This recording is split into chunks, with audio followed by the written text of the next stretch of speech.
তো গাইস, যখন বিটকয়েনের প্রাইস $৫৫,০০০ চলছিল, সেই সময়ে আমি টেলিগ্রামে একটা চার্ট শেয়ার করেছিলাম এবং সেখানে বলেছিলাম যে এখানে কিন্তু ডাবল বটম প্যাটার্ন সৃষ্টি হতে পারে এবং সেটাই কিন্তু হয়েছে। এবং এই মুহূর্তে কিন্তু এই যে প্যাটার্নটা, তার যে নেক লাইন মোটামুটি ৫৮,২০০, তার উপরে কিন্তু ক্লোজ করেছে একটা ক্যান্ডেল, ঠিক আছে, 4 ঘন্টার।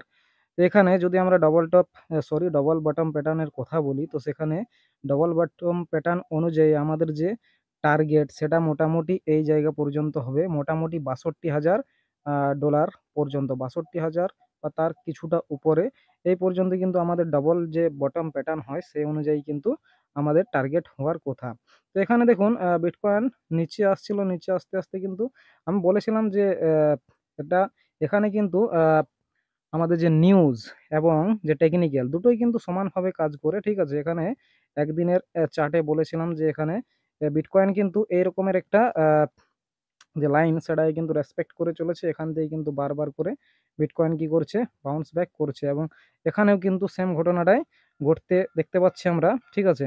এবং এখানে দেখুন, আমাদের যে কিছুদিন আগেও একটা ভিডিও বানিয়েছিলাম, সেখানে কিন্তু এখানে একটা উইকলি চার্টের কথা বলেছিলাম এবং সেখানে কিন্তু একটা ভয়ের কথা বলেছিলাম, যে ভয়টা ছিল আমাদের এইটা, এবং সেই ভয়টা এই মুহূর্তে কিন্তু ঘটছে, মানে ঘটে গেছে অলরেডি ধরতে গেলে, ঠিক আছে। তো এখানে সেটা বলেছিলাম ডবল আমাদের যে টপ প্যাটার্ন, ঠিক আছে। এবং এখানে বলেছিলাম এই ডবল টপ প্যাটার্নটা তখনই সম্ভব হবে যদি মার্কেটের মধ্যে কোনো নেগেটিভ নিউজ আছে।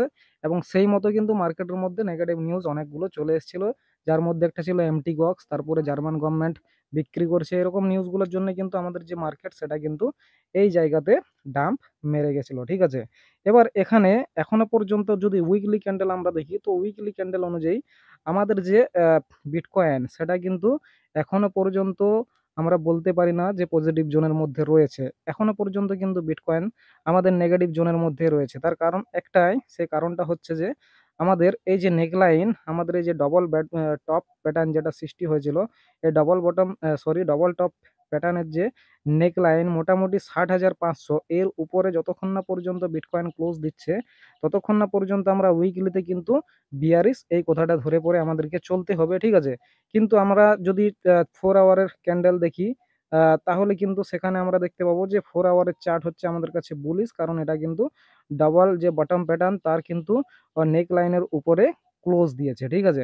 তো এখানে বলেছিলাম দেখুন, নিউজ এবং আমাদের যে টেকনিক্যাল দুটোই কিন্তু সমানভাবে কাজ করে। কারণ টেকনিক্যাল কেমনভাবে কাজ করে, টেকনিক্যাল কিন্তু একটা ধাঁধার মধ্যে রেখে দেয়। যেমন ধরুন, আগের যেটা বললাম যে ডবল টপ যখন প্যাটার্ন সৃষ্টি হয়েছিল, ঠিক আছে। তো এখানে এমন একটা জিনিস তৈরি করে রেখেছিল আগের থেকে, ঠিক আছে। তারপরে কিন্তু নিউজ নিয়ে চলে আসে এবং এই প্যাটার্নটাকে কমপ্লিট করে দেয়, ঠিক আছে। নিউজ নিয়ে আসার পর, নিউজ যখনই নিয়ে আসবে, তখনই যেহেতু একটা প্যাটার্ন আগের থেকে তৈরি হয়ে আছে, ঠিক আছে, তো সেই প্যাটার্নটা কিন্তু তখন কার্যকরী হয়ে যায়। এবং এখানে দেখুন, আমাদের যে নিউজগুলো ছিল, যেগুলোর দ্বারা কিন্তু দেখুন এখানে যে শেয়ার, ঠিক আছে, যারা যে কেনা বেচা করছে, যেমন জার্মান গভর্নমেন্ট যদি ধরি, কেনা বেচা যেটা করছে, সেই অনুযায়ী আমাদের যে বিটকয়েনের শেয়ার, সেটা কিন্তু খুবই নগণ্য, কিন্তু এখানে নিউজ একটা বড় রকমের রোল প্লে করে দেয়, ঠিক আছে। এখানে তারা $2 বিলিয়ন যে ফান্ড, সেটা কিন্তু ট্রান্সফার করছে হয়তো। আর এখানে আমাদের বিটকয়েনের যে টোটাল মার্কেট ক্যাপিটাল, সেটা হচ্ছে 1 ট্রিলিয়নের উপর, ঠিক আছে। তো এই $2 বিলিয়ন কিন্তু সেরকম ভাবে মার্কেট নিউজ, মানে সেরকম ভাবে মার্কেটে প্রভাব ফেলতো না, কিন্তু যদি না আমাদের এই জিনিসগুলোকে বড় বড় টুইটার হ্যান্ডেল বা বড় বড় নিউজ মিডিয়ার মাধ্যমে এগুলোকে যদি সেরকম ভাবে প্রচার না করা হতো, ঠিক আছে। তো আমাদের এই যে নিউজ, এটাও কিন্তু আমাদের মার্কেটে খুব বড়সড় প্রভাব বিস্তার করে। তার সাথে সাথে টেকনিক্যাল অ্যানালাইসিস প্রভাব বিস্তার তো করেই, ঠিক আছে। টেকনিক্যালে কিছু লাইন রয়েছে, কিছু প্যাটার্ন রয়েছে, যেগুলো কিন্তু ইম্পর্টেন্ট রোল প্লে করে বিটকয়েনের ক্ষেত্রে বা ক্রিপ্টোকারেন্সি মার্কেটের ক্ষেত্রে। এখানে আমরা এখন কি দেখব, ঠিক আছে, আহ, সেটা আপনাদেরকে বলে দিচ্ছি। তো এখানে দেখুন, আরেকটা কথা বলে রাখি, এখানে দেখুন অনেকগুলো নিউজ আসছে, যেটা আমি আগেও বলে রেখেছিলাম যে কিছুদিন পরে আপনারা শুনতে পাবেন যে এটিএফ যে কোম্পানিগুলো রয়েছে বা বড় বড় হোয়েল যারা রয়েছে, তারা দেখবেন আহ, এই যে মার্কেট ডাম্প, এটাতে কিন্তু কিনে নিল, এই সব খবর পাবেন। এবং সেই মতো সেই সব খবরগুলোই কিন্তু আসছে, বিটকয়েনের যে এটিএফ রয়েছে, তারা কিন্তু অলরেডি বাইং করে ফেলেছে, ঠিক আছে।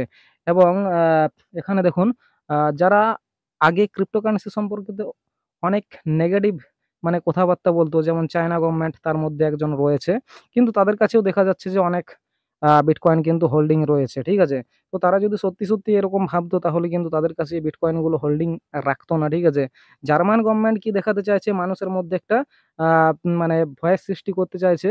সেখানে বলা হচ্ছে মানে তাদের দৃষ্টিতে বলা হচ্ছে যে বিটকয়েন হচ্ছে সেরকম কোনো কিছুই নয়। আনইম্পোর্টেন্ট একটা জিনিস। সেরকম সেইজন্য কিন্তু এরকম কাজগুলো করা হচ্ছে, ঠিক আছে? এবং কাজগুলো দেখুন ইন্টারনালি ট্রান্সফার করা হচ্ছে, ঠিক আছে? এমন নয় যে শুধু আউটফ্লো হচ্ছে, আউটফ্লো, ইনফ্লো দুটোই কিন্তু জার্মান গভর্নমেন্টের যে ওয়ালেট, হট ওয়ালেট সেখানে কিন্তু দেখতে পাওয়া যাচ্ছে, ঠিক আছে? এখানে চলুন একটু আমরা টেকনিক্যালটা দেখে নিই।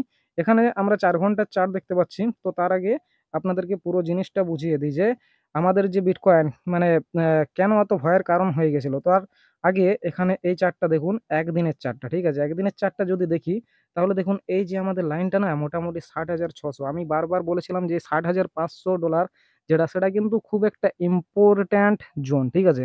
তো এটা ইম্পোর্টেন্ট জোন কেন ছিল? কারণ দেখুন এখান থেকে যখন ব্রেক করেছিল ফার্স্ট বার তারপরে কিন্তু উপরে চলে গেছিল। তারপর যখন নিচে এসছিল এখানে কিন্তু সাপোর্ট নিয়েছিল। তারপরে আবার উপরে চলে গেছিল। তারপর আবার নিচে এসছিল, এখানে সাপোর্ট নিয়েছিল, উপরে চলে গেছিল। নেক্সট টাইম একবার এসে পড়ে এখানে একটা ডেভিয়েশন সৃষ্টি করেছিল। তারপরে হঠাৎ উপরে চলে গেছিল এবং এখান থেকে আবার কিন্তু উপরে চলে গেছিল এবং তারপর এখানে আ এখানে কি করেছে? এই যে আমাদের ইম্পোর্টেন্ট জোনটা ছিল যেটা ৬০,৫০০, এটাই কিন্তু ব্রেক করে দিয়েছে এবং সেটাই কিন্তু আমাদের সবথেকে বড় রকমের ভয়ের কারণ হয়ে দাঁড়িয়েছিল এবং এখান থেকেই কিন্তু নিচে চলে গেছিল। এবার এখানে আমাদের বিটকয়েনের ক্ষেত্রে কি দেখতে পাচ্ছি আমরা? আস্তে, আস্তে বিটকয়েন যেটা বলেছিলাম আপনাদেরকে পাম্প ডাম্প করতে, করতে কিন্তু উপর দিকে যাবে এবং সেইরকম ঘটনাটাই কিন্তু ঘটতে থাকছে এখনো পর্যন্ত, ঠিক আছে? মার্কেট এখানে দেখুন আ কম কিছুদিন এই নিচে থাকার পরে মানে $৫৮,০০০ এর নিচে থাকার পরে আজকে কিন্তু $৫৮,০০০ এর উপর কিন্তু ক্লোজ দিয়েছে এবং $৫৯,০০০ ডলারও কিন্তু পেরিয়ে গেছিল। ঠিক আছে? তো এখানে যেহেতু মার্কেট চলছে, এখানে আমরা কি দেখতে পাচ্ছি? এখানে আমরা ২ টো জিনিস দেখতে পাচ্ছি। এখানে যদি আমরা দেখতে যাই, তো এখানে দেখুন আমাদের এই যে উপর দিক থেকে একটা ট্রেন্ড লাইন আসছে। ঠিক আছে? দেখতে পাচ্ছেন আপনারা? তো এই যে ট্রেন্ড লাইন এর উপর যতক্ষণ না ক্লোজ দেবে অর্থাৎ $৬০,৬০০, ঠিক আছে? যেটা কিন্তু সবথেকে ইম্পোর্টেন্ট জোন। এই $৬০,০০০ এর উপর $৬০,৬০০ এর উপর যদি বিটকয়েন ক্লোজ দেয়, তখন কিন্তু আমাদের এই যে প্যাটার্ন সেটা কিন্তু ইনভ্যালিড হয়ে যাবে। যেটা আমাদের উইকলি চার্টে হয়েছিল ডাবল টপ প্যাটার্ন, ঠিক আছে? সেটা কিন্তু ইনভ্যালিড হয়ে যাবে এবং তারপরে কিন্তু মার্কেট উপরে যেতে থাকবে। কিন্তু এখানে যদি এটা উল্টো রকম কাজ করে মানে এই জায়গাতে যেটা আমাদের উপর দিক থেকে লাল দাগটা আসছে, ঠিক আছে? এখানে যদি টাচ করে পর আবার নিচের দিকে নামে তাহলে কিন্তু আবার এই যে আমাদের লাল দাগটা দেখতে পাচ্ছেন এইখানে আমাদের সাপোর্ট দিয়ে চলবে। ঠিক আছে? মোটামুটি সেটা হবে কেমন? মোটামুটি $৫২,০০০ বা $৫০,০০০ পর্যন্ত কিন্তু যেতে পারে। কিন্তু বলে দিলাম এই যে দাগটা অর্থাৎ ৬০,৬০০ র উপর যদি ক্লোজ করে আমাদের বিটকয়েন তাহলে কিন্তু উপরে যাবে। ঠিক আছে?